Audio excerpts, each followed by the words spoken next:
Olá, tudo bem? Bem-vindo ao canal Viver de Renda. Se inscreva no canal, deixe seu like e compartilhe com os amigos. Estamos repercutindo uma entrevista do CEO do Mercado Livre, o presidente do Mercado Livre, Stélio Toda. E ele está falando sobre o Brasil e sobre suas impressões sobre o mercado, os desafios da política, os desafios estruturais, né? Vamos dar continuidade ao vídeo que nós fizemos anteriormente, neste domingo, e aprofundar um pouco mais as coisas que ele falou. Por que estou trazendo essa entrevista do Stélio? Por uma simples razão, nós precisamos adquirir o hábito de escutar os líderes das empresas. Nós precisamos pensar, entender o pensamento dessas pessoas que estão à frente das empresas. Isso é muito importante. Eu tenho esse hábito e aqui eu compartilho com vocês os bons hábitos que eu tenho. Então vamos fechar agora essa entrevista. O repórter perguntou como o senhor vê a disparada da inflação no Brasil, na América Latina como um todo. Olha, tem tido uma pressão inflacionária crescente mesmo em países onde ela estava mais controlada. Nos últimos anos, com exceção de Venezuela e Argentina, todos os outros vinham de um cenário de controle. A pandemia acabou causando uma limitação nas cadeias de suprimentos globais, isso é mundial. Para nós, o maior impacto tem sido na parte de financiamento dos produtos. No Brasil, o parcelamento sem juros, mas que tem um custo embutido, acaba subindo muito conforme sobe a Selic.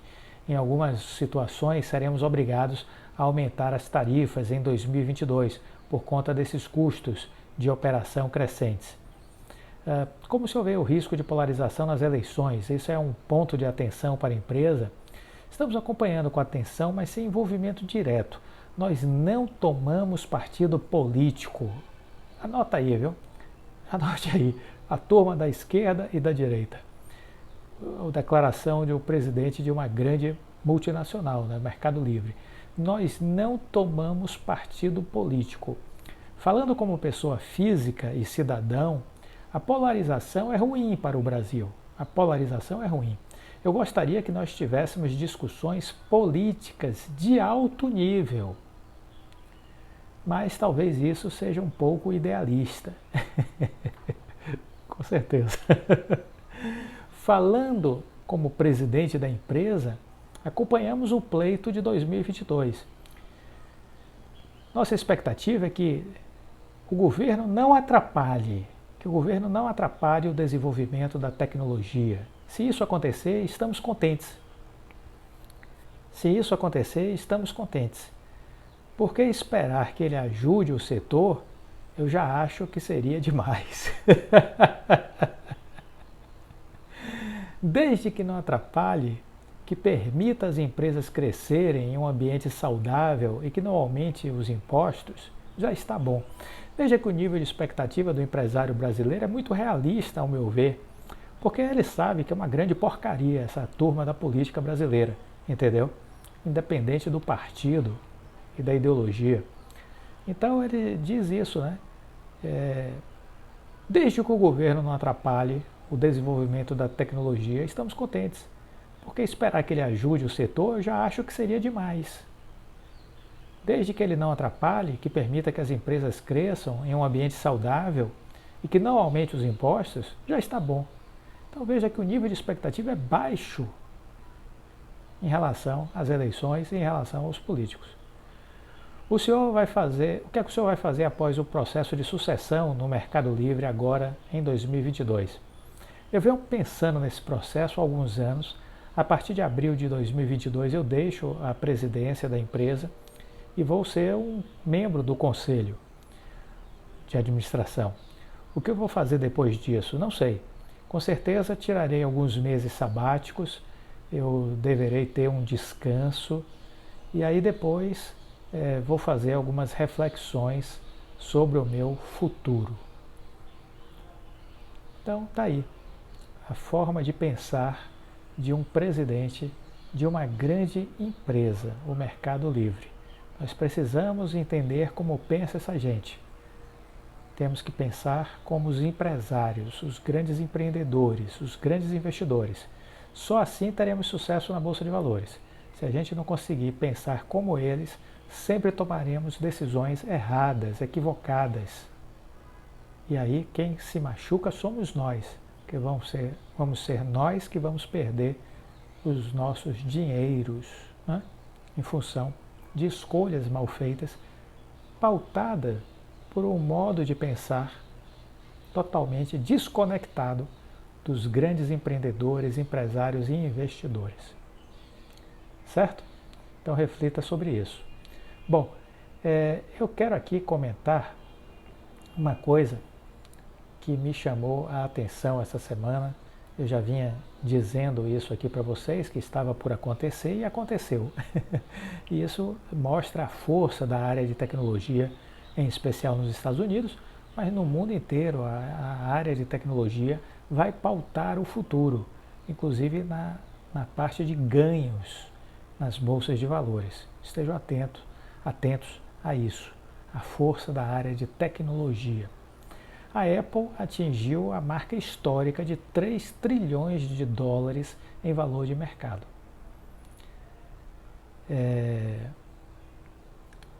Isso aconteceu essa semana, foi um fato histórico. E o mais interessante é que a Apple havia sido a primeira empresa do mundo a atingir a avaliação de mercado de 1 trilhão de dólares em 2019. Menos de 4 anos. Em 2019 ela atingiu a marca de 1 trilhão de dólares. Foi a primeira empresa do mundo a fazer isso. Em 2020, também foi a primeira empresa do mundo a chegar a 2 trilhões de dólares em valor de mercado. Então veja que em 2019 ela chegou a 1 trilhão de dólares, em 2020 o valor de mercado passou para 2 trilhões de dólares e agora, no início de 2022, bem no início, nos primeiros dias do ano, chegou a 3 trilhões de dólares. Crescimento exponencial excepcional. Tinha antecipado esse assunto aqui com um relatório que o Goldman Sachs fez para os seus clientes. E eu compartilhei aqui esse relatório com vocês. O Goldman havia dito que isso ia acontecer logo agora, no início de 2022. Não sei se alguém assistiu esse vídeo. Se assistiu, comenta aqui. Aí a matéria diz o seguinte: com recorde, já na primeira semana de 2022, a Apple tornou-se a primeira empresa de capital aberto a atingir a marca dos 3 trilhões de dólares em valor de mercado. A empresa, que é dona do iPhone, se tornou a companhia mais valiosa do mundo, a primeira companhia a ultrapassar os 3 trilhões de dólares em valor de mercado. Ela tinha quebrado esse recorde de 1 trilhão, né?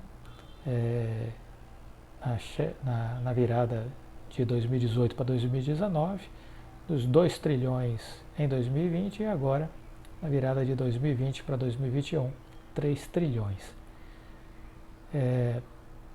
Números fortes, expressivos, né? E importantes. A título de comparação, o valor é mais de 4,5 vezes superior do que toda a capitalização das companhias brasileiras listadas na Bolsa de Valores, que representam o montante de 685 bilhões de dólares.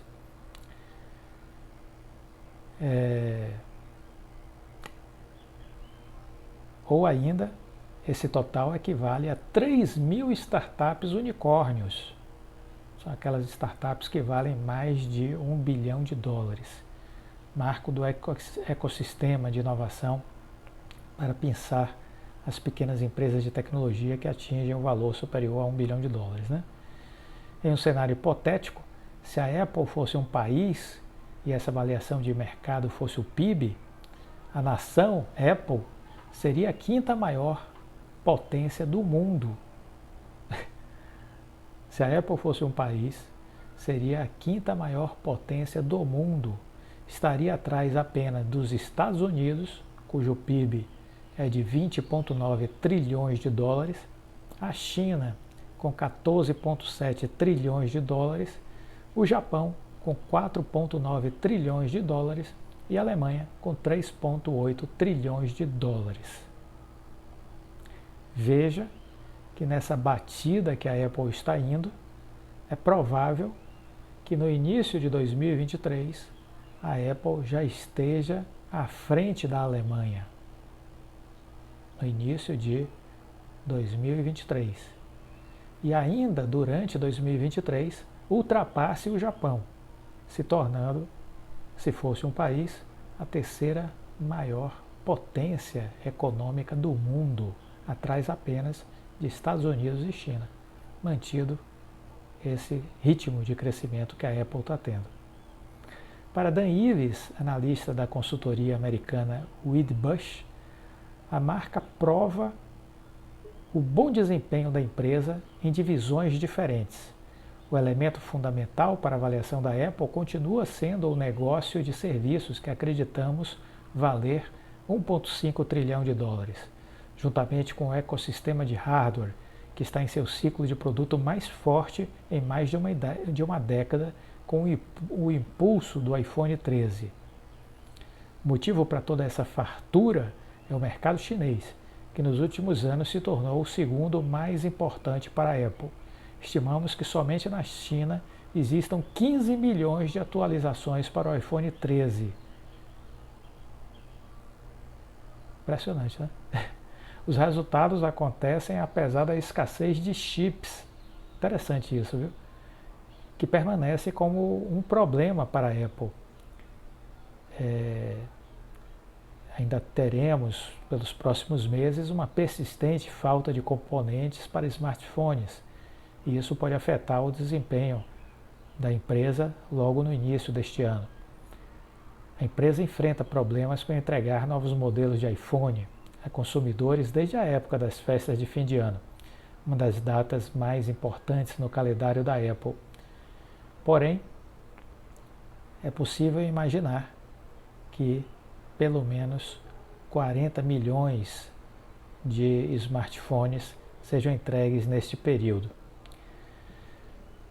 O alvoroço dos investidores também se explica por uma euforia diante da possibilidade de lançamento de algum novo produto. Existe aí uma conversa já mais amadurecida com relação ao lançamento de um óculos de realidade virtual e aumentada, colocando a empresa no ramo do metaverso, o que pode ampliar ainda mais a receita advinda de novos aplicativos nesse novo mercado. De acordo com o que se fala nos bastidores, pessoas que têm conhecimento da produção dos óculos, o produto trará 2 telas de alta resolução acopladas à cabeça do usuário, similar ao Oculus Quest do Facebook. O equipamento da Apple terá um processador mais potente que o chip M1, atualmente visto na linha de computadores da empresa, e até 15 módulos ópticos de câmeras para interagir com o mundo real. O iPhone, em comparação, possui 3 apenas. Pessoas familiarizadas com o assunto afirmam que o dispositivo pode sair até por $3.000, lá nos Estados Unidos, né? Para William Castro, estrategista-chefe da corretora Avenue, a entrada do metaverso pode colocar a Apple como o principal nome no segmento, algo impulsionado pelo histórico de sucessos da empresa, que entrou em telefonia móvel com iPhone e os vestíveis como o Apple Watch, segmento onde já é referência. A Apple não tem nenhum grande fracasso, diz. Existe um espaço muito grande de crescimento e cria uma linha de receita nada desprezível. A Apple é um mundo de oportunidades. Que coisa maravilhosa, né? A gente investir numa empresa que é um mundo de oportunidades. Na visão de Fernando Meirelles, professor da Fundação Getúlio Vargas, mais empresas de tecnologia devem ter em breve o mesmo gostinho dos títulos trilionários. A não ser que tenhamos algum fenômeno imprevisível, outras empresas vão bater novas marcas na casa do trilhão em um futuro próximo. O consumo de tecnologia do mundo, das pessoas, das empresas, não para de crescer nesta década. Foi forte nos últimos anos e continuará sendo forte nos próximos anos. Tecnologia é o presente, tecnologia foi o passado recente, tecnologia é o futuro. Simples assim. Quem pode ser a próxima? A Microsoft já está com avaliação de 2,5 trilhões. Gigantes como o Google, a Amazon e o próprio Facebook, hoje Meta, estão avaliadas em 1,9 trilhão, 1,7 trilhão e 942 bilhões, respectivamente. A alta nas ações das empresas segue a lucratividade das companhias, o que nos afasta daquelas ideias de que pode existir uma bolha no setor de tecnologia, como no passado, a bolha da internet. Não, é outra realidade, é outro mundo. O responsável pela Evner, o Castro, ele acrescenta que com a digitalização vista durante esse período da pandemia, as Big Techs notaram o aumento no faturamento anual devido ao uso intensivo de seus produtos e serviços. Isso vem engordando o caixa disponível para investir em pesquisa, em inovações, em novas tecnologias, em novos negócios, em startups. E isso vem animando os investidores e vai ampliando a avaliação de mercado. Portanto, é aí realmente uma coisa muito bacana de se acompanhar, de se estudar a história da Apple. E a gente falou muito nesses primeiros dias aí do ano, né, nessa virada do ano, dessas questões relacionadas a startups, né? Não sei se vocês assistiram os vídeos, mas é fundamental que assistam. Vocês precisam entender este mundo. A Oi, a gente faz o estudo de caso da Oi, a Oi está aí nesse caminho. A Oi trabalhando com conectividade, fibra ótica. Fibra ótica é o presente e é o futuro. Tudo que a gente imaginar de conectividade para suportar a revolução da tecnologia parte por uma base de transmissão via fibra ótica. 5G não existe sem fibra ótica. O 6G vai usar a fibra ótica. Metaverso vai precisar de fibra ótica. Então esse mundo novo que está aí em ebulição precisa da fibra ótica. E a Oi tem a maior rede de fibra ótica do Brasil. E vai ampliar essa rede, vai ter um investimento de 30 bilhões de reais nos próximos 5 anos, 6 bilhões por ano. A Oi trabalha com conectividade de fibra ótica. E além disso, desenvolvendo N modais de negócios na área de tecnologia, cibersegurança, casas inteligentes, experiências digitais, uma série de produtos, serviços e consultoria nessa área de tecnologia, estimulando o surgimento de startups com o 8 no Rio de Janeiro. Então ela está muito bem posicionada para este mundo que é exponencial, de grande potencial. A empresa que estava fadada à falência, com 65 bilhões de dívidas, ficou para trás. Neste ano, estamos falando de uma empresa que vai sair da recuperação judicial. Meu novo cenário é junho, não mais março, é junho deste ano. O cenário com que eu trabalho hoje é da empresa ter a aprovação do CAD agora em fevereiro, da venda do imóvel, e em março deve ter as posições aí da Anatel, tanto com relação à Vital, como com relação à venda do imóvel. E aí, 2, 3 meses mais são necessários para que a Oi saia da recuperação judicial. Final de maio, início de junho. É a expectativa que eu tenho. Vamos acompanhar. Vamos acompanhar. Falei de CAD e eu queria trazer uma notícia, porque a gente precisa estar atento a algumas coisas que acontecem e é preciso tentar entender por que o CAD está demorando tanto para apreciar esse assunto da Oi.